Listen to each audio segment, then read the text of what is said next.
Hi everyone, I'm Heidi. I'm Ozzie and Zeke's mom, and if you are new to the channel, welcome to our channel.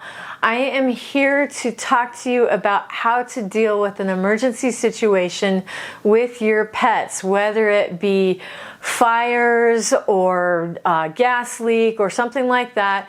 I'm hoping that my 10 tips will help you be more prepared if you find yourself in an emergency situation. Now, last weekend, we were evacuated from our home. We had a grass fire very near our neighborhood. In fact, it actually entered into our neighborhood and caught one of the neighbors' fences on fire as well as their trampoline. It was very scary. Now, understandably, Colorado has been very dry. This is the year 2020, and we still have 2 wildfires in Colorado that are really extreme, that firefighters have been fighting for weeks on end. Now, this fire that was near our neighborhood happened to have started last Sunday, but we had 95-mile-an-hour gusts, which is, if it wasn't a hurricane and was constant, would have been considered Cat 2 hurricane winds. It was really windy.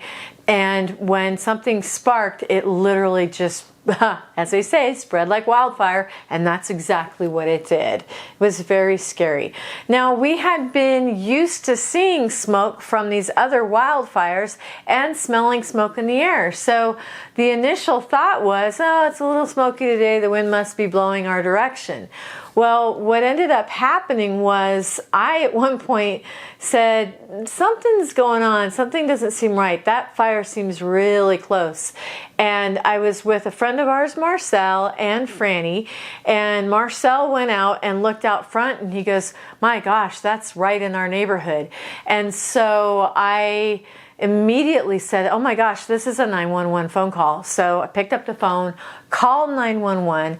They asked me some questions about it, and I stayed with them on the phone, but they had received a few other calls, so obviously they were alerted and they were sending the fire department. Fire spread so quickly that the firemen went to the source. What they did not do was come to our neighborhood.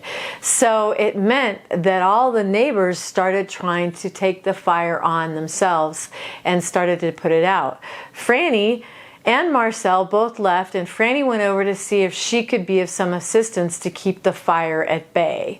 So I was here by myself. She said, it's just fine. I'll let you know if anything gets crazy. And the last time I had talked to her on the phone, she said it looked like they were getting things under control. Well, about 10 minutes later, I exited a room, and all of a sudden there was all this smoke filling up our house. And suddenly I realized all these videos I saw when I was a little kid about smoke inhalation from fires being so much worse. I couldn't really breathe very well, and the cats were running around freaking out. And I had no idea because I had my door shut to the bedroom, but the smoke was pouring in through the vents in all of our bathrooms and anywhere that anything was vented to the roof. So we were getting a whole bunch of smoke in the house, and I was like, oh my gosh, we have got to get out of here. And normally I don't have an issue. I prepare the night before a vet appointment, and it's not a big deal, but now I was shaking and stressed. And you know, these cat carriers aren't that complicated. They only have 7 little buttons on them and this front. But this front area can be the worst, especially if you start in the back. So if you do have a cat carrier, you need to put it together in a hurry. Make sure you start with the grate and make sure you get it locked in before you buckle up the rest of it. And in this case, I would recommend leaving these carriers put together. Don't cubby them like they do. I like this carrier because it has a top up area that you can put a cat in, and it also has a front area. But what I don't like is how difficult it is to put together with the front face. So I'm looking into some other carriers. I'm not super fond of this, and I've heard that the soft-sided carriers may be a little bit better. So we have some other ones on order. So I'm going to give you 10 tips that I believe would have helped me move a lot faster in the situation that I was in last weekend. And I hope that these help you if you do, unfortunately, get into one of these situations with your pet. Tip number 1 is to know where your carrier is at all times. It is a disaster if you have to be looking like in an attic or under the stairs or in the basement or, you know, some back room or into the bed. Know where you have those carriers. It'll be a lot faster, save you a lot of time and effort. Tip number 2, have a carrier for every single pet. Now, I had 3 cat carriers for 2 kitties, and I was fortunate enough to have a 3rd one that I ended up using for our bird, but I was embarrassed that I did not actually have something decent to transport our bird in. So I'm in the process of rectifying that now. Thankfully, it worked out okay. I was able to get him into a 3rd cat carrier, but I realized that I should have a carrier for every single animal in this house. That way I can put them all into one area in my car when I need to drive away.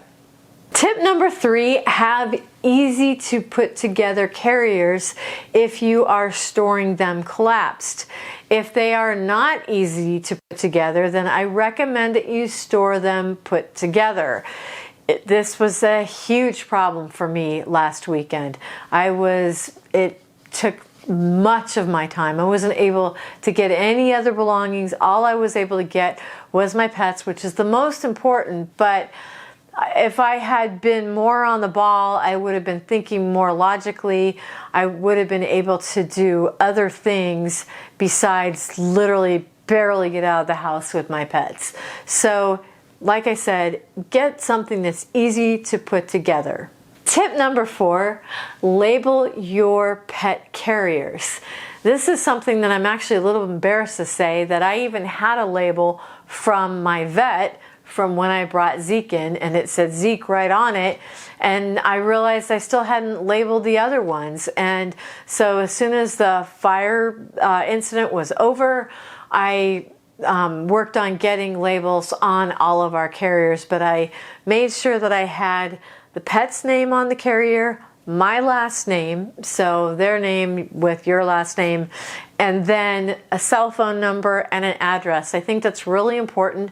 Your pet's animal control was going through our neighborhood picking up animals. They could have ended up randomly down there and wanted to know that they were cared for and they belonged to somebody. You want to make sure that you have all that stuff clearly labeled so people can contact you. Tip number 5, know where your pets are at all times. I know that sounds kind of funny, but especially with cats tend to get under furniture and beds and dressers, and they kind of disappear sometimes. But know that they often go to the same places, so know where their hangs are, because if it is an emergency situation and you have to find your cat or dog in a hurry, you kind of need to know where they hang out. And the same is true at night. We actually keep our cats in our bedroom at night, partly because we have a bird in a different room and we don't want them terrorizing the bird in the middle of the night, but also it's for their safety. We know where they are and they sleep with us, and it's a much more calming environment and we know where they are. Tip number 5, if you have a sick cat or an older cat that has medications, think creatively about the medications. If it's pills, and if you want to maybe tape a couple to the side of the carrier, then you'll have them, or put them in your purse or your wallet. Or if it's something that has to be refrigerated, put a big note on your carrier so that when you grab it that says remember medication, make sure that you have their medication. It's going to be a lot easier to grab their medication than it will be to fill it, especially if you're in a big emergency situation.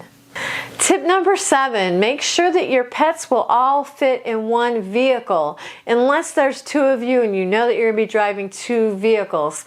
But make sure that your pets can all fit together. It'll make things a million times easier. You may barely have enough time to get out, and it's going to be super helpful if all of you can fit in the same car. Tip number 8, have some disposable water and food bowls, or something that's really convenient.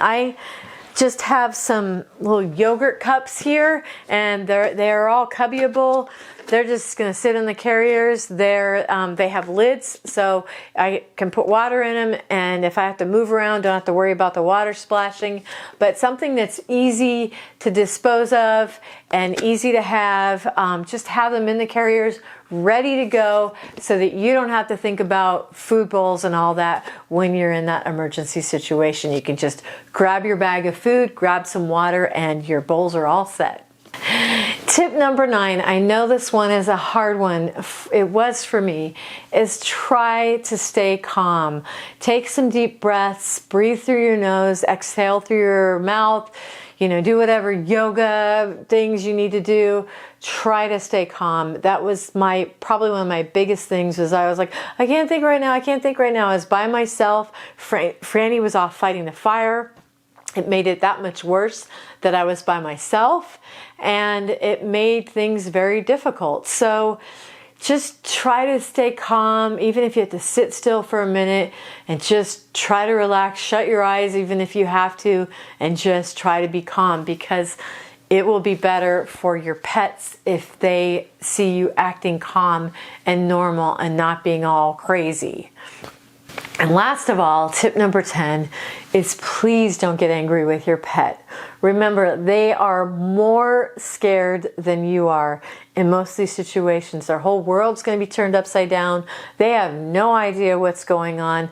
They only know from you. And so remember, don't get angry. They may not act the way they normally act.